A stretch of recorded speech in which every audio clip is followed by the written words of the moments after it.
সালামু আলাইকুম দর্শক শ্রোতা। হযরত আলী রাদিয়াল্লাহু তাআলা আনহু আযান দিতে তখন কেন কাঁপতেন? এক হৃদয় ছোঁয়া ইসলামিক গল্প।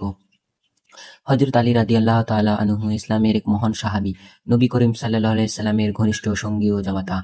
যখনই তিনি আযান দিতেন তখন তার শরীর কাঁপতে শুরু করত, চোখে পানি চলে আসতো, কণ্ঠস্বর থরথর করে কাঁপত।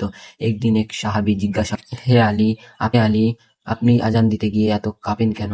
তখন হযরত আলী রাদিয়াল্লাহু তাআলা আনহু উত্তর দিলেন, যখন আমি বলি আল্লাহু আকবার, তখন মনে পড়ে যায় আমি যার মহত্ব ঘোষণা করছি, তিনি সেই মহান স্রষ্টা যার হাতে আছে আসমান জমিনের সবকিছু। আমি যখন বলি আশহাদু আল্লা ইলাহা ইল্লাল্লাহ, তখন ভাবি আমি কি সত্যি আমার জীবনের আল্লাহ ছাড়া কাউকে ভরসা করি না?